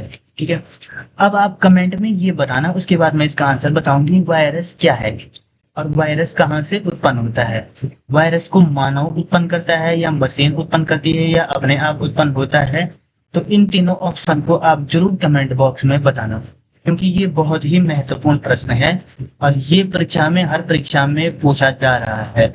इसकी जो करेक्ट करने की जो वो है, जितने लोग इसको करेक्ट कर रहे हैं और जितने इसको इनकरेक्ट कर रहे हैं, उसके हिसाब से ये प्रश्न, जो करेक्ट करने वालों की संख्या बहुत कम है और इनकरेक्ट करने वालों की संख्या ज्यादा हो गई है, इसलिए इस प्रश्न को बार बार पूछा जा रहा है। तो इस प्रश्न को आप जरूर एक बार कमेंट बॉक्स में बताना, फिर मैं इसका आंसर ढंग से बताऊंगा। ठीक है, प्रोग्रामिंग भाषा में त्रुटि बग को ढूंढने और सुधारने के लिए किस प्रक्रिया का उदाहरण किया जाता है, तो ये तो शब्द से पता चल रहा है कि किसका, डीबगिंग का प्रयोग किया जाता है। ठीक है, अगला है, निम्नलिखित में से कौन सा एक ऑपरेटिंग सिस्टम नहीं है, तो ऑपरेटिंग सिस्टम ओएस। ठीक है, और ओएस क्या है, देखो विंडो भी एक ऑपरेटिंग सिस्टम है, लिनक्स भी एक ऑपरेटिंग सिस्टम है, ये तो ओपन सोर्स ऑपरेटिंग सिस्टम भी है। ठीक है, और लेकिन ये ऑपरेटिंग सिस्टम नहीं है मैक ओएस, इसमें तो ओएस भी लिखा है, अगर आपको कंफ्यूजन होगा इन दोनों में तो इसमें तो ओएस भी लिखा है, तो ऑपरेटिंग सिस्टम होगा यही से। तो यह एक क्या है, ये एक सॉफ्टवेयर है, ये एक ऑपरेटिंग सिस्टम नहीं है, ये एक डेटाबेस सॉफ्टवेयर है। ठीक है, अगला हो जाएगा आपका, लिनक्स किस प्रकार का सॉफ्टवेयर है, तो लिनक्स क्या है, किस प्रकार का, ये अभी मैंने बताया, देखो ओपन सोर्स ऑपरेटिंग सिस्टम है। ये ओपन सोर्स किसे कहा जाता है, तो जो फ्री में मिल जाते हैं, ठीक है, उन्हें ओपन सोर्स सॉफ्टवेयर कहा जाता है, जिनके लिए हमें कोई भी पेमेंट नहीं करना पड़ता है। अगला है, कंप्यूटर की मुख्य भाषा जिसे कंप्यूटर सीधे समझता है क्या कहलाता है, तो वो कहलाती है आपकी मशीन लैंग्वेज। ठीक है, तो मशीन लैंग्वेज जो कंप्यूटर सीधे समझता है उसे मशीन लैंग्वेज या बाइनरी लैंग्वेज कहते हैं। और बाइनरी लैंग्वेज में कौन कौन से अंक होते हैं, तो वो होते हैं, कितने अंक होते हैं, तो वो 2 होंगे। ठीक है, और कौन कौन से होते हैं, वो होते हैं 0 और 1। इन दोनों को आप ढंग से समझ जाना। अगला है आपका, मशीन भाषा में केवल किन 2 अंकों का उपयोग किया जाता है, तो ये देखो अभी मैंने आपको पूछा था, तो 2 अंक ये हैं आपका 0 और 1। ठीक है, ये बाइनरी अंक होते हैं। अगला है आपका, उच्च स्तरीय हाई लेवल लैंग्वेज को मशीन भाषा में बदलने के लिए सॉफ्टवेयर का प्रयोग किया जाता है, तो वो जो सॉफ्टवेयर होता है वो होता है कंपाइलर। ठीक है, और इंटरप्रेटर, जो ये क्या करता है, हाई लेवल लैंग्वेज को किसमें बदलता है, मशीनी भाषा में बदलता है। ठीक है, असेंबलर क्या करता है, असेंबली लैंग्वेज को बदलता है। ऑपरेटिंग सिस्टम तो ये बिल्कुल अलग हो गया और ड्राइवर भी बिल्कुल अलग हो गया। ठीक है, अगला है, असेंबली भाषा को मशीन भाषा में बदलता है, तो असेंबलर है। ठीक है, इसका जो सही आंसर हो जाएगा ऑप्शन सी हो जाएगा। ठीक है, अगला है आपका, पूरे प्रोग्राम को एक साथ मशीनी भाषा में बदलने वाले कन्वर्टर को क्या कहा जाता है, तो इसको कहा जाता है आपका कंपाइलर। ठीक है, कंपाइलर क्या करता है कि जो भी पूरा प्रोग्राम होता है एक साथ जो मशीनी भाषा होती है उसमें बदलने वाले या उसको कन्वर्ट करने के लिए इसका कंपाइलर का प्रयोग किया जाता है। अगला प्रश्न है आपका, प्रोग्राम को लाइन वाइज, ठीक है, लाइन बाय लाइन मशीनी भाषा और अनुवादित करता है, तो वो क्या कहलाता है आपका इंटरप्रेट। ठीक है, इंटरप्रेट क्या करता है कि जो प्रोग्राम को line wise, line by line मशीनी भाषा में क्या करता है, बदलता है। अगला होता है नेटवर्किंग, इंटरनेट और सुरक्षा, नेटवर्किंग, इंटरनेट एंड सिक्योरिटी। अब आपका आ जाएगा, इससे जितने भी महत्वपूर्ण प्रश्न है वो भी मैं आपको बताने वाला हूँ। ठीक है, तो इंटरनेट का जनक किसे कहा जाता है, ठीक है, तो इंटरनेट का जो जनक कहा जाता है ये बहुत महत्वपूर्ण है, तो वो कहा जाता है आपका विंड सर्फ को इंटरनेट का जनक कहा जाता है। दुनिया का पहला कंप्यूटर नेटवर्क कौन सा है, तो दुनिया का जो पहला कंप्यूटर नेटवर्क है वो है अर्पनेट। ठीक है, जो पहला इंटरनेट भी भेजा गया था वो किसको भेजा गया था, वो इन्हीं को भेजा गया था, पहला मेल जिन्हें भेजा गया था। ठीक है, अर्पनेट का फुल फॉर्म है आपका, जो इसका सही आंसर हो जाएगा वो हो जाएगा आपका option A, advance research projects agency network. ठीक है। अगला होगा आपका कि एक छोटे भौगोलिक क्षेत्र जैसे एक ऑफिस या घर के लिए किस नेटवर्क का उपयोग किया जाता है? तो छोटे क्षेत्र के लिए आपका लोकल एरिया नेटवर्क वैन हो जाएगा, बहुत बड़े क्षेत्र के लिए वैन हो जाएगा, और एक सीमित क्षेत्र के लिए आपका मतलब बहुत ऐसा लगा लो कि शहरों के लिए एक मान सकते हैं आपको, तो ये मैन का प्रयोग किया जाता है। लैन का पूरा नाम आ जाता है local area network, wide area network, WAN का वैन का, मैन का मैनिपुलेट एरिया नेटवर्क आ जाता है। अब WWW का पूरा नाम क्या है? तो WWW का पूरा नाम क्या है? वर्ल्ड वाइड और वेब। ठीक है, ये बहुत ही महत्वपूर्ण प्रश्न है, इसका जो सही आंसर हो जाएगा वो आंसर ए हो जाएगा। ठीक है, WWW का पूरा नाम हो जाएगा वर्ल्ड वाइड वेब। इसको बहुत ध्यान से देखना, जैसे मैंने अभी आपको ऊपर बताया था उस हिसाब से। ठीक है, अब WWW वर्ल्ड वाइड वेब का आविष्कार किसने किया था? तो टिम बर्ली ने इनका क्या किया था? आविष्कार किया था। इस पे आप बिल्कुल भी कंफ्यूज मत होना। जो WWW है वर्ल्ड वाइड वेब है, उसका आविष्कार किसने किया था? तो वो किया था टिम बर्नेस ली। और इस प्रकार से भी पूछा जाता है T.P. ठीक है, तो इसमें भी आप तो समझ ही जाओगे इसमें। ठीक है, इसलिए मैं आपको ये भी बता रहा हूँ। अगला प्रश्न है किसी वेबसाइट के पहले पेज को क्या कहा जाता है? तो पहले पेज को क्या कहा जाएगा? वो कहा जाएगा आपका होम पेज। ठीक है, मुख्य पेज होता है वो होम पेज कहा जाएगा किसी भी पेज पहले पेज को। ठीक है, अगला प्रश्न है आपका वेबसाइट को देखने के लिए उपयोग किए जाने वाले सॉफ्टवेयर को क्या कहा जाता है? तो वेबसाइट को देखने के लिए किसका प्रयोग किया जाता है? वेब ब्राउजर का प्रयोग किया जाता है। ठीक है, वेब ब्राउजर, वेबसाइट को देखने के लिए वेब ब्राउजर का प्रयोग किया जाता है। निम्नलिखित में से कौन सा वेब ब्राउजर है? वेब ब्राउजर कौन सा है? देखो, जो वेब पे चलते हैं तो गूगल क्रोम वेब है, मोजिला वेब है, माइक्रोसॉफ्ट एड्ज क्या है, ये सब क्या है? उपयोग सभी वेब ब्राउजर हैं। ठीक है, अगला प्रश्न आपका हो जाएगा गूगल क्या है? तो गूगल क्या है? गूगल एक सर्च इंजन है। ठीक है, अब वेब ब्राउजर में गूगल भी दे देता है सिर्फ, तो फिर आप कंफ्यूज हो जाओगे, क्योंकि गूगल एक सर्च इंजन है, न कि वो क्या है? एक वेब ब्राउजर है। लेकिन गूगल क्रोम क्या है? एक वेब ब्राउजर है। ठीक है, अगला हो जाएगा इंटरनेट पर फाइलों को एक स्थान से दूसरे स्थान पर भेजने के लिए किस प्रोटोकॉल का प्रयोग किया जाता है? तो इंटरनेट पर भेजने के लिए किया जाता है FTP, फाइल ट्रांसफर प्रोटोकॉल का। और जो ईमेल पर भेजा जाता है वो SMTP, ठीक है, सिंपल मेल ट्रांसफर प्रोटोकॉल। और HTTP पर जो प्रयोग किया जाता है हाइपर टेक्स्ट ट्रांसफर प्रोटोकॉल। और IP जो होता है इंटर कनेक्टेड नेटवर्क, जो होता है आपका कि इंटरकनेक्टेड नेटवर्क जो इंटरनेट का हो गया, IP भी ऐसा ही एक प्रोटोकॉल है। ठीक है, जो इसमें क्या करते हैं कि इस प्रोटोकॉल से फाइलों को भेजा जाता है। किसमें? इंटरनेट पर फाइलों को एक स्थान से दूसरे स्थान किसमें भेजा जाता है? फाइल ट्रांसफर प्रोटोकॉल में। ठीक है, अगला हो जाएगा आपका ईमेल भेजने के लिए, तो अभी मैंने बता दिया आपका SMTP मतलब होता है आपका सिंपल मेल ट्रांसफर प्रोटोकॉल, ये मैंने अभी आपको बता दिया है। ठीक है, अगला हो जाएगा आपका URL। तो URL का पूरा नाम क्या होता है? ये प्रश्न परीक्षा में पूछा गया था, तो इसका जो सही उत्तर हो जाएगा वो होता है यूनिफॉर्म रिसोर्स लोकेटर। ठीक है, अगला हो जाएगा, मैं ज्यादा टाइम वेस्ट नहीं कर रहा हूँ कि जिसमें समझाने के लिए नहीं है, जिसमें समझाने के लिए उसमें मैं पूरा टाइम दे रहा हूँ, कहीं पे भी आपका कंफ्यूजन न रहे। ठीक है, कंप्यूटर को वायरस और अनाधिकृत पहुंच अनऑथराइज एक्सेस से बचाने के लिए किसका उपयोग किया जाता है? तो वो किया जाता है फायरवॉल। ठीक है, फायरवॉल इससे भी प्रश्न बन रखा था। ठीक है, तो उसे क्या कहा जाता है? अनाधिकृत पहुंच को बचाने के लिए क्या फायरवॉल का उपयोग किया जाता है। ठीक है, अब दुर्भावनापूर्ण सॉफ्टवेयर को संक्षिप्त में क्या कहा जाता है? तो उसको कहा जाता है आपका मॉलवेयर। मॉलवेयर क्या होता है? एक दुर्भावनापूर्ण, ठीक है, मॉलिक्यूलर सॉफ्टवेयर भी इसे कहा जाता है, मॉलवेयर को मॉलिक्यूलर सॉफ्टवेयर भी कहा जाता है। अब जो आपका शॉर्ट ट्रिक है वो अब मैं आपको बता देता हूँ।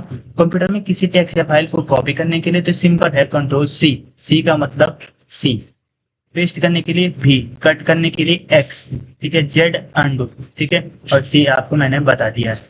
अगला है कॉपी के लिए टेक्स्ट को पेस्ट करने के लिए किस शॉर्टकट का किया है? तो V आपका पेस्ट करने के लिए हो जाएगा, C आपका कॉपी करने के लिए हो जाएगा। ठीक है, Ctrl+P का मतलब आपका प्रिंट करने के लिए हो जाएगा, कंप्यूटर X का मतलब आपका कट करने के लिए हो जाएगा। ठीक है, अगला है आपका कंप्यूटर में अंतिम क्रिया को पूर्ववत अनडू करने के लिए, आप देखो अनडू और रीडू भी आ जाएगा। ठीक है, अनडू करोगे तो आप जेड हो जाएगा, जेड कुल मिला के ये है। अनडू का मतलब क्या है?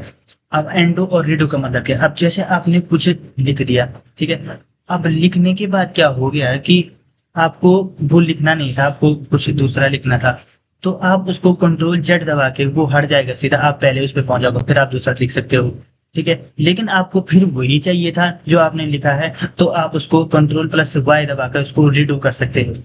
कंट्रोल यू दबाकर उस पर अंडरलाइन कर सकते हो, कंट्रोल ए दबाकर ऑल सिलेक्ट कर सकते हो। ठीक है, अगला हो जाएगा सिस्टम में सभी टेक्स्ट या फाइलों को एक साथ चुनने के लिए सिलेक्ट ऑल, तो ये मैंने अभी आपको बता दिया है कंट्रोल ए।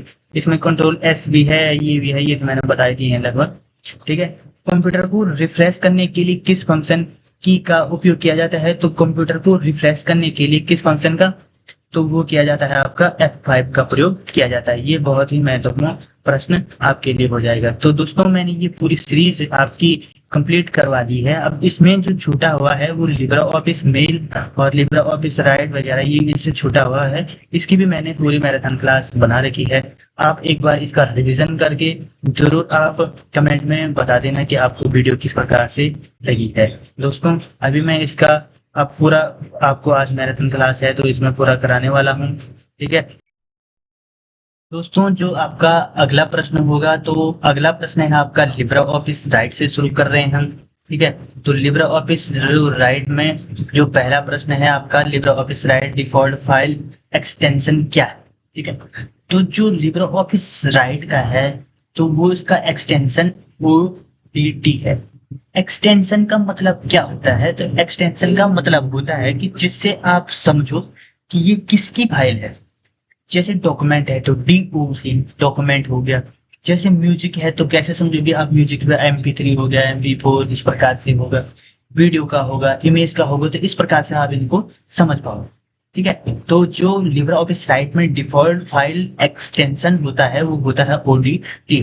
वैसे ही स्प्रेडशीट का होता है आपका ODS, और इम्प्रेस का होता है आपका आपका OD, इम्प्रेस का आपका जो होता है इसका होता है वो होता है आपका ODP। ठीक है, अगला है आपका कि MS वर्ड में डिफॉल्ट फाइल एक्सटेंशन 2007 की बात क्या है, तो वो है DOX। ठीक है, DOCX हो जाता है। ODT मैंने आपको बता दिया, ये PDF का हो गया, ये इसका हो गया, ये डॉक्यूमेंट का हो गया। ठीक है, अगला है आपका लिब्रा ऑफिस राइट में सेव एज करने के लिए, तो ये प्रश्न भी परीक्षा में बनना करता है, तो सेव एज करने के लिए कंट्रोल शिफ्ट एस का प्रयोग किया जाता है। ठीक है, और सेव करने के लिए कंट्रोल एस का। ठीक है, F12 से भी सेव होता है लेकिन ये वर्ड में होता है। ठीक है, MS वर्ड में सेव एज करने के लिए तो अभी मैंने बता दिया है, आप F12 का उपयोग किया जाता है, MS वर्ड में सेव करने के लिए किया जाता है। ठीक है, अगला है आपका कि इसमें किसका प्रयोग किया जाता है, F12 का प्रयोग किया जाता है। इसका जो सही आंसर हो जाएगा वो आपका F12 हो जाएगा। Libra office default font size कितना होता है, तो फॉन्ट साइज डिफॉल्ट जो होता है वो होता है आपका 12।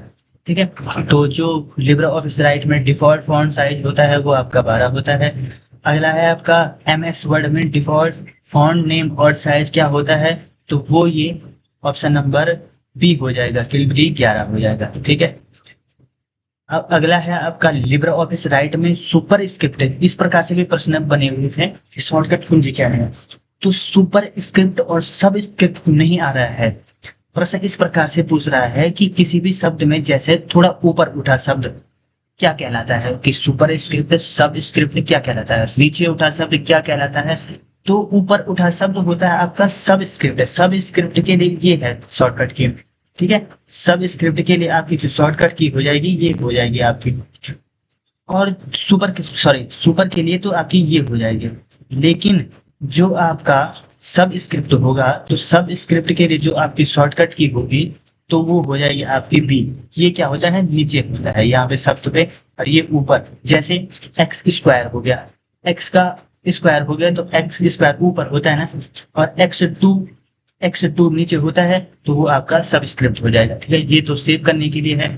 ठीक है, अगला है आपका MS वर्ड में सब स्क्रिप्ट की शॉर्टकट की क्या होती है, तो MS वर्ड में जो सब स्क्रिप्ट की शॉर्टकट की होती है वो होती है कंट्रोल प्लस और इक्वल टू। इसका ऑप्शन नंबर B क्या हो जाएगा आपका, बिल्कुल सही हो जाएगा। ठीक है, अगला है आपका कि लिब्रा ऑफिस में डिफॉल्ट फॉन्ट नेम क्या होता है, तो आपका लिब्रा ऑफिस में डिफॉल्ट फॉन्ट नेम जो होता है वो आपका होता है लिबरेशन फ्री। ठीक है। अगला है टेक्स्ट को सेंटर अलाइनमेंट करने की शॉर्टकट की दोनों सॉफ्टवेयर में क्या होती है, तो जो सेंटर अलाइनमेंट करने की शॉर्टकट की होती है वो कंट्रोल ई होती है। ठीक है। लेफ्ट करने के लिए कंट्रोल एल, राइट करने के लिए कंट्रोल आर। ठीक है। कंट्रोल ई आपका सेंटर आता है और सेंटर अलाइनमेंट आता है। ठीक है। ये आपका जस्टिफाई आता है, कंट्रोल सी कॉपी के लिए होता है। ठीक है। अगला है लिब्रा ऑफिस राइट में न्यू डॉक्यूमेंट बनाने के लिए कौन से शॉर्टकट की होती है, तो लिब्रा ऑफिस राइट में न्यू शॉर्टकट बनाने की जो की होती है वो होती है कंट्रोल एन। ठीक है। कंट्रोल ओ जो होता है ओपन करने के लिए, ये फॉर्मेट के लिए, ये न्यू के लिए होता है। ठीक है। अगला जो आपका प्रश्न बन जाएगा, तो अगला प्रश्न है, थोड़ा सा मैं इसको कम कर देता हूँ इसकी थिकनेस। अगला है दस्तावेज को दोनों तरफ से बराबर मार्जिन देने के लिए, तो इसमें जो अलाइनमेंट होता है वो जस्टिफाई जे करते हैं इसको। ठीक है। तो वो करते हैं जस्टिफाई मतलब कंट्रोल जेड। ठीक है। डी कंट्रोल जे होता है जस्टिफाई। ठीक है। अगला है लिब्रा ऑफिस राइट में पेज ब्रेक करने की शॉर्टकट कुंजी क्या होती है, तो ये प्रश्न भी परीक्षा में बना हुआ था, जो कंट्रोल जेड कंट्रोल एंटर दबा के आप क्या कर सकते हैं, पेज को ब्रेक कर सकते हैं। तो लिब्रा ऑफिस राइट में पेज ब्रेक करने की शॉर्टकट क्या हो जाए, कंट्रोल प्लस एंटर। और एक प्रश्न ये है कि किसी भी अक्षर को परमानेंट डिलीट करना या बिना रिसाइकल बिन में जाए हुए उसको परमानेंट डिलीट करने के लिए कौन सी शॉर्टकट की दबाई जाती है, तो वो शॉर्टकट की होती है आपकी शिफ्ट प्लस डिलीट। ठीक है। अगला है आपका लाइन के अंत में बिना पैराग्राफ बदले अगली लाइन पर जाने की लाइन ब्रेक क्या कहते हैं, और इसकी शॉर्टकट कुंजी क्या होती है, तो वो शिफ्ट प्लस एंटर होती है। ठीक है। अगला है लिब्रा ऑफिस राइट में फाइंड एंड रिप्लेस की शॉर्टकट कुंजी क्या होती है, तो वो होती है ऑप्शन बी कंट्रोल एच। ठीक है। फाइंड एंड रिप्लेस इसमें आता है। ठीक है। अगला है आपका एमएस वर्ड में फाइंड करने के लिए डायलॉग बॉक्स खोलने की शॉर्टकट कुंजी क्या होती है, तो वो कंट्रोल एफ आपकी होती है। ठीक है। इसका जो सही आंसर हो जाएगा वो ऑप्शन ए हो जाएगा आपका। अगला है लिब्रा ऑफिस राइट में अधिकतम जूम कितना होता है। अब लिब्रा ऑफिस राइट में जो अधिकतम जूम होता है वो 600 होता है। ठीक है। और लिब्रा ऑफिस कैल्क में 400 होता है और लिब्रा ऑफिस इम्प्रेस में 3000 होता है। ठीक है। ये याद करने के लिए मेरे पास काफी शॉर्ट ट्रिक है इनकी, वो मैं आपको अभी बता दूंगा। ठीक है। तो ये हो जाएगा लिब्रा ऑफिस राइट में जो अधिकतम जूम 600 हो जाएगा, और मिनिमम कितना होता है ये आप कमेंट बॉक्स में जरूर बताना। एमएस वर्ड में अधिकतम जूम कितना होता है, तो एमएस वर्ड में अधिकतम 500 जूम होता है। लिब्रा ऑफिस राइट में न्यूनतम जूम कितना होता है, तो वो होता है आपका 20%। ठीक है। तो लिब्रा ऑफिस में जो न्यूनतम जूम होता है कितना होता है, 20%। एमएस वर्ड में न्यूनतम जूम प्रतिशत कितना होता है, तो एमएस वर्ड में जो न्यूनतम जूम प्रतिशत होता है वो आपका 10% होता है। चाहे एमएस वर्ड हो, चाहे एमएस एक्सेल हो, चाहे एमएस बेस इम्प्रेस जिसमें भी होता है वो सब 10% होता है। क्या मिनिमम। ठीक है। मैक्सिमम होता है आपका अलग अलग के हिसाब से अलग अलग है। स्पेलिंग चेक के लिए शॉर्टकट कुंजी ये भी परीक्षा में बन रखा था, तो स्पेलिंग चेक के लिए आपका F7 का प्रयोग किया जाता है। ठीक है। लिब्रा ऑफिस राइट में ऑटोमेटिक स्पेलिंग चेक को ऑन ऑफ करने की शॉर्टकट की क्या है, तो ऑटोमेटिक स्पेलिंग चेक करने की जो शॉर्टकट की हो जाएगी वो हो जाएगी शिफ्ट प्लस F7। ठीक है। अगला है समानार्थक शब्द ढूंढने के लिए थीसर्स की शॉर्टकट की है। थीसर्स की जो शॉर्टकट की है वो हो जाएगी आपका कंट्रोल F7। ठीक है। अगला है लिब्रा ऑफिस राइट में डबल अंडरलाइन के लिए, तो डबल अंडरलाइन के लिए होता है कंट्रोल डी, लेकिन अगर आप वर्ड में अंडरलाइन करना चाहते हैं तो उसके लिए कंट्रोल यू हो जाएगा आपका। ठीक है। अगला है एमएस वर्ड में डबल अंडरलाइन के लिए, तो वो होता है आपका सिंगल के लिए तो कंट्रोल यू हो जाएगा, डबल अंडरलाइन के लिए control plus shift plus D हो जाएगा। ठीक है। पेज के सबसे नीचे लिखे जाने वाले नोट को क्या कहा जाता है, तो वो फुट नोट कहा जाता है। ठीक है। तो ये प्रश्न भी परीक्षा में बन रखा था कि फुट नोट कहाँ लिखा जाता है, तो पेज के सबसे नीचे लिखा जाता है। ठीक है। तो उसे फुट नोट कहा जाता है। एक प्रश्न परीक्षा में बन रखा था कि जो विंडो होता है, तो विंडो क्या विंडो आपका दाएं साइड होता है, यस या नो, तो इसके लिए आप कमेंट बॉक्स में इसका आंसर बता देना। इस साइड होता है, ये है विंडो, तो ये आपका लेफ्ट में होता है या राइट में, ये जरूर बता देना। ठीक है। पूरे डॉक्यूमेंट के अंत में छपने वाले नोट को क्या कहा जाता है, तो पिंड नोट। ठीक है, डॉक्यूमेंट के अंत में क्या छपता है, पिंड नोट छपता है। अगला है लिब्रे ऑफिस राइट में टेबल इंसर्ट करने की शॉर्टकट की क्या होती है, तो वो होती है आपकी कंट्रोल 12, जिससे टेबल इंसर्ट होती है। लिब्रे ऑफिस राइट में फॉन्ट साइज बढ़ाने की शॉर्टकट की क्या होती है, तो फॉन्ट साइज बढ़ाने के लिए कंट्रोल+A कॉमा होता है। ठीक है। अगला है लिब्रे ऑफिस राइट में साइड बार को साइड या शो करने की शॉर्टकट की क्या होती है, तो साइड बार को शो करने की जो शॉर्टकट की होती है वो कंट्रोल F5 होती है। अगला प्रश्न है लिब्रे ऑफिस राइट में प्रिंट प्रीव्यू की शॉर्टकट कुंजी क्या होती है, तो प्रिंट प्रीव्यू, ये प्रश्न भी परीक्षा में बन रखा था, तो प्रिंट प्रीव्यू के लिए आपकी क्या हो जाएगी, कंट्रोल+O आ जाएगा। ठीक है, आप कंट्रोल+P मत लेके आ जाना, प्रिंट प्रीव्यू के लिए O होता है। ठीक है। MS वर्ड में प्रिंट प्रीव्यू देखने के लिए क्या किया जाता है, तो MS वर्ड में प्रिंट प्रीव्यू कंट्रोल+P और कंट्रोल+F2 दोनों से देखा जाता है। ठीक है, कंट्रोल+P से भी आप प्रिंट प्रीव्यू देख सकते हो, कंट्रोल+F2 से भी आप क्या कर सकते हो, प्रिंट प्रीव्यू देख सकते हो। लिब्रे ऑफिस राइट में हाइपरलिंक इंसर्ट करने की जो शॉर्टकट कुंजी होती है वो क्या होती है, तो वो कंट्रोल+K होती है। लिब्रे ऑफिस राइट में हाइपरलिंक इंसर्ट करने की शॉर्टकट कुंजी कंट्रोल+K होती है। दस्तावेज में पहले से परिभाषित विशिष्ट स्थान पर सीधे जाने के लिए किसका उपयोग किया जाता है, तो विशिष्ट स्थान पर सीधे जाने के लिए आपका बुक मार्क का प्रयोग किया जाता है। अगला है लिब्रे ऑफिस राइट में रूलर बार को शो हाइड करने की शॉर्टकट कुंजी क्या होती है, तो रूलर बार को शो और हाइड करने की जो शॉर्टकट कुंजी होती है वो कंट्रोल+Shift+R होती है। ठीक है। अगला जो प्रश्न है आपका वो बन जाएगा फॉन्ट स्लाइड के अंतर्गत निम्नलिखित में से कौन सा नहीं आता है, तो फॉन्ट स्लाइड में आपका सबस्क्रिप्ट नहीं आता है, और तो फॉन्ट में बोल्ड भी होता है, इटैलिक भी होता है, रेगुलर भी होता है, लेकिन सबस्क्रिप्ट कहाँ लिखी जाती है और सुपर स्क्रिप्ट कहाँ लिखी जाती है ये भी मैंने बताया है, तो इसको आप तो बताना है। लिब्रे ऑफिस राइट में फॉर्मेटिंग मार्क या नॉन प्रिंटिंग कैरेक्टर को देखने की शॉर्टकट की क्या होती है, तो वो होती है आपकी कंट्रोल+F10। ठीक है।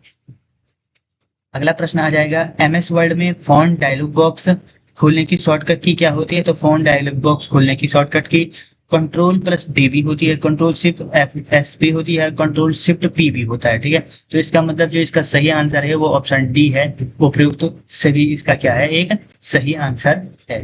ठीक है। अगला आ जाएगा आपका लिब्रे ऑफिस राइट में क्लियर डायरेक्ट फॉर्मेटिंग की शॉर्टकट की क्या होती है, तो ये होती है आपकी कंट्रोल+M। ठीक है, ये क्लियर डायरेक्टरी फॉर्मेटिंग की शॉर्टकट की होती है। ठीक है। MS वर्ड में फॉर्मेटिंग क्लियर करने की शॉर्टकट की, तो फॉर्मेटिंग क्लियर करने की जो शॉर्टकट की होती है वो होता है आपका कंट्रोल+स्पेस। इसमें MS में जो फॉर्मेटिंग क्लियर करने की शॉर्टकट की होती है तो ये कंट्रोल+स्पेस होती है। ठीक है। लिब्रे ऑफिस राइट में हेडिंग 1 लागू करने की शॉर्टकट की क्या होती है, तो कंट्रोल+1 दबाओगे तो हेडिंग 1, कंट्रोल+2 हेडिंग 2, इस प्रकार से हेडिंग डालने के लिए ये शॉर्टकट की होती है। अगला आ जाएगा आपका डिफॉल्ट रूप से पेज ओरिएंटेशन कैसे होता है, तो डिफॉल्ट रूप से पेज ओरिएंटेशन आपका पोर्ट्रेट, खड़ा पेज, लैंडस्केप, पड़ा हुआ पेज जो इस प्रकार से होता है, खड़ा पेज इस प्रकार से होता है, स्क्वायर तो आप जानते होंगे कि स्क्वायर आकार का होता है, हॉरिजॉन्टल भी आप जानते होंगे, वर्टिकल भी आप जानते ही हैं। ये नॉर्मल चीजें हैं, इसलिए मैं इनको ज्यादा बता नहीं रहा हूँ, एक बेसिक जानकारी है ये। अगला है आपका कि लेटर हेड या चौड़े सर्टिफिकेट छापने के लिए किस ओरिएंटेशन का उपयोग किया जाता है, तो लैंडस्केप। लेटर या चौड़े सर्टिफिकेट छापने के लिए किसका, अभी मैंने बताया था, पड़ा हुआ पेज। ये तो ये सर्टिफिकेट के आकार का जो होता है वो किस में छापा जाता है, वो लैंडस्केप में आपका छापा जाता है। ठीक है। अगला आ जाएगा आपका लिब्रे ऑफिस राइट में अनफॉर्मेट टेक्स्ट को पेस्ट करने के लिए किस शॉर्टकट की, तो अनफॉर्मेट टेक्स्ट को पेस्ट करने के लिए ऑप्शन सी कंट्रोल+Alt+Shift+V यूज किया जाता है। ठीक है। अगला लिब्रे ऑफिस राइट में पेस्ट स्पेशल, तो ये बहुत महत्वपूर्ण प्रश्न है, इसलिए प्रश्न भी आ रखा था कि पेस्ट स्पेशल के लिए कौन सी शॉर्टकट की है, तो कंट्रोल+Shift+V पेस्ट स्पेशल के लिए क्या है, शॉर्टकट की है। ठीक है, ये इसका सही आंसर हो जाएगा। MS वर्ड में पेस्ट स्पेशल के लिए तो MS वर्ड में भी कंट्रोल+Alt+V है। ठीक है, लिब्रे ऑफिस में शिफ्ट होगा और जो MS वर्ड है MS वर्ड में ऑल्ट होगा। ठीक है। मेल मर्ज अब मेल मर्ज से क्वेश्चन आ जाएगा कि मेल मर्ज विकल्प लिब्रे ऑफिस राइट के किस मेन्यू में पाया जाता है, तो मेल मर्ज जो पाया जाता है वो टूल्स में पाया जाता है। एमएस वर्ड में मेल मर्ज किस टैब के अंतर्गत आता है, तो एमएस वर्ड में मेल मर्ज आपका मेलिंग्स के अंतर्गत आता है। Keyboard shortcut shift plus F3 का उपयोग एमएस वर्ड में किसके लिए किया जाता है, तो ये आपका चेंज केस के लिए किया जाता है। अगला है लिब्रे ऑफिस राइट में साइकिल केस चेंज केस की जो होती है शॉर्टकट की क्या होती है, तो वो होती है शिफ्ट प्लस F3। इसका सही आंसर ऑप्शन नंबर बी हो जाएगा। अगला है दस्तावेज में टेक्स्ट के पीछे धुंधली दिखाई देने वाली छवि या टेक्स्ट को क्या कहा जाता है, तो उसे वाटर मार्क कहा जाता है, जैसा ये है।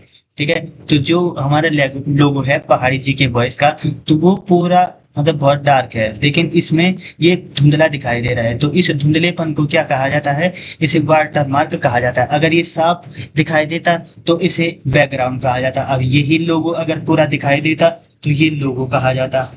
ठीक है, वैसे ही ग्लॉस टेक्स्ट होता है। लिब्रे ऑफिस राइट में मैक्रो का विकल्प किस मेन्यू में होता है, तो मैक्रो का विकल्प आपके टूल्स मेन्यू में होता है। ठीक है, फाइल को पीडीएफ में बदलने के लिए किस विकल्प का प्रयोग किया जाता है, तो एक्सप्लोर एज पीडीएफ का प्रयोग किया जाता है। किसी भी फाइल को पीडीएफ में बदलने के लिए एक्सप्लोर एज का प्रयोग किया जाता है।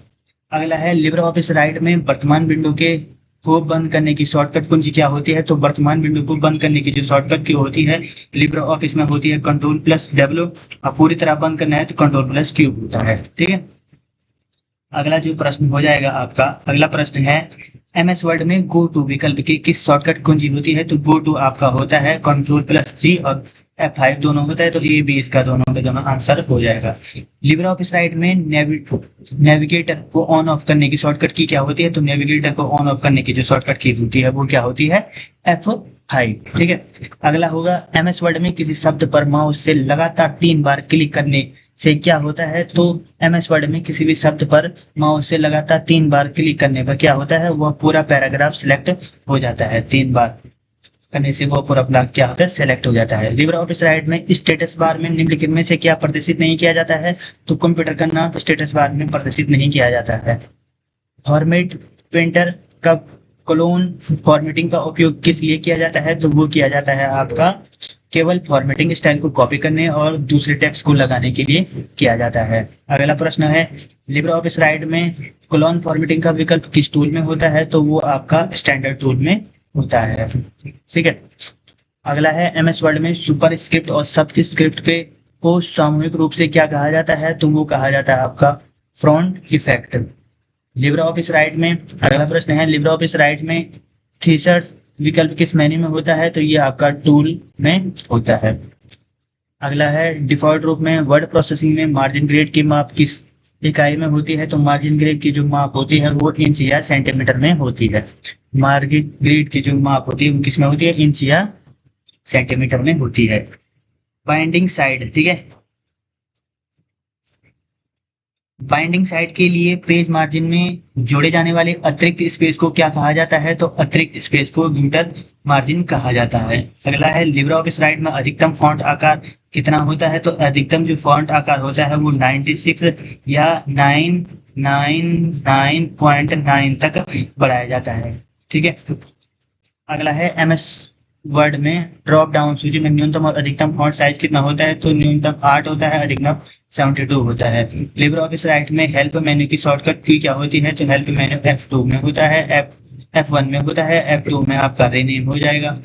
एक टैब दबाने पर कर्सर डिफॉल्ट रूप में कितना आगे बढ़ता है, तो 0.5 इंच आगे बढ़ता है। एक टैब दबाने पर वो 0.5 आगे बढ़ता है। लिब्रे ऑफिस राइट में फुटनोट कहाँ स्थित होता है, तो फुटनोट प्रत्येक पेज के कहाँ नीचे पर फुटनोट होता है। एमएस वर्ड में रिबन को मिनिमाइज या शो करने की शॉर्टकट की क्या होती है, तो मिनिमाइज या शो करने की जो शॉर्टकट की होती है Ctrl F1 होती है। ठीक है, अगला प्रश्न है आपका लिब्रे ऑफिस कैल्क से। अभी ये लिब्रे ऑफिस राइट चल रहा था, तो लिब्रे ऑफिस राइट का तो पूरा कंप्लीट हो गया है। अब लिब्रे ऑफिस आपका कैल्क है। ठीक है, तो कैल्क का जो पहला प्रश्न है लिब्रे ऑफिस कैल्क का डिफॉल्ट एक्सटेंशन क्या होगा, तो वो होगा ODS हो जाए। अगला प्रश्न है आपका एमएस एक्सेल का डिफॉल्ट एक्सटेंशन 2007 के बाद क्या था, तो वो है आपका क्या, XLSX। ठीक है, ऑप्शन नंबर 20 का सही आंसर हो जाएगा। अगला है लिब्रे ऑफिस कैल्क में कुल कितने कॉलम होते हैं? तो लिब्रे ऑफिस कैल्क में कॉलम होते हैं 1024 और जो कुल रो होती हैं वो होती हैं कितनी? ठीक है, ठीक है, तो ये होती है आपकी 10,48,576। लिब्रे ऑफिस कैल्क में कुल कितनी रो होती हैं? तो ये मैंने बता दिया है, 10,48,576। कैल्क में अंतिम कॉलम का नाम क्या होता है? तो अंतिम कॉलम का नाम होता है AMG। ये प्रश्न भी परीक्षा में पूछा गया था कि AMG यदि 1024 कॉलम है तो XFD, ठीक है, यदि बस 1000 कॉलम है, ठीक है, कैल्क में अंतिम कॉलम का नाम क्या होगा? तो 1024 कॉलम है तो AMG होगा, और यदि 16,384 हो गए तो XFD होगा। MS एक्सेल में कुल कितने कॉलम होते हैं? तो MS एक्सेल में कुल कितने कॉलम होते हैं? 16,384 कॉलम होते हैं और रो होते हैं 10,48,576। रो और कॉलमों के कटान बिंदु को क्या कहा जाता है? तो रो और कॉलम के कटान बिंदु को कहा जाता है आपका सेल। ठीक, रो और कटान बिंदु, ये प्रश्न बहुत इंपॉर्टेंट है। कटान बिंदु को सेल कहा जाता है। लिब्रे ऑफिस कैल्क में पहली सेल का पता कैल एड्रेस क्या होता है? तो वो होता है आपका A1।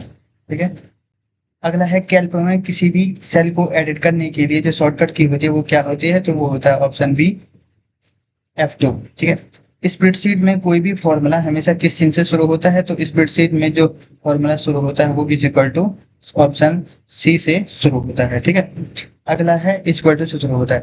लिब्रे ऑफिस कैल्क में डिफॉल्ट रूप में कितनी वर्कशीट होती हैं? तो डिफॉल्ट रूप में इसमें MS एक्सेल में भी डिफॉल्ट रूप में एक ही होती है और लिब्रे ऑफिस कैल्क में भी एक ही होती है। सक्रिय सेल एक्टिव सेल का पता कैसे प्रदर्शित किया जाता है? तो वो नेम बॉक्स से पता किया जाता है। लिब्रे ऑफिस कैल्क में फॉर्मूला बार को शो हाइड करने की जो शॉर्टकट की होती है वो क्या होती है?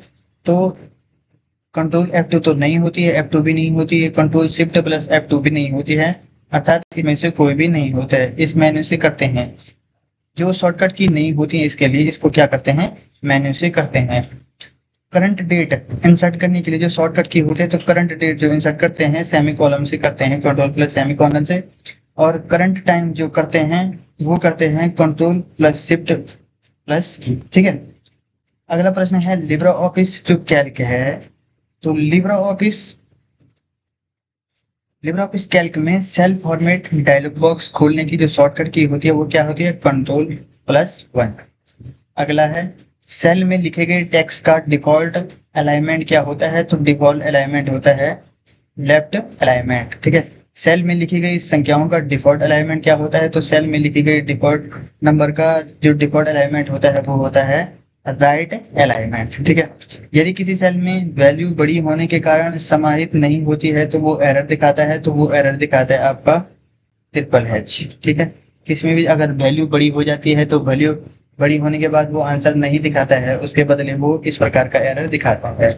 लिब्रे ऑफिस कैल्क में पूरे कॉलम को सिलेक्ट करने की जो शॉर्टकट कुंजी होती है वो क्या होती है? तो वो होती है आपकी कंट्रोल प्लस स्पेस। ठीक है, तो इसमें जो आंसर हो जाएगा वो हो जाएगा option number B, control plus space सही हो जाएगा। ठीक है, लिब्रे ऑफिस कैल्क में पूरी रो को सिलेक्ट करने की जो शॉर्टकट कुंजी होती है वो होती है आपकी शिफ्ट प्लस स्पेस। ठीक है, तो शिफ्ट प्लस स्पेस पूरे रो को सिलेक्ट करने की शॉर्टकट की होती है।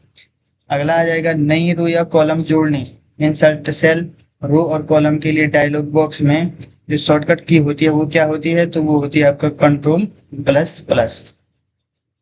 अगला है आपका चुनी गई रो या कॉलम को डिलीट करने की जो शॉर्टकट की होती है तो वो क्या होती है? वो होती है आपकी कंट्रोल प्लस माइनस। ठीक है, control plus minus. Control plus minus इसका मतलब नहीं है, इसका मतलब है कंट्रोल और प्लस, मतलब कंट्रोल के साथ आपको क्या दबाना है? माइनस दबाना है। ठीक है, तो डिलीट कॉलम हो जाएगा। अगला है समान मान वाली कई सेलों को मिलाकर एक नई सेल बनाने की प्रक्रिया को क्या कहते हैं? तो इसे मर्ज सेल कहा जाता है।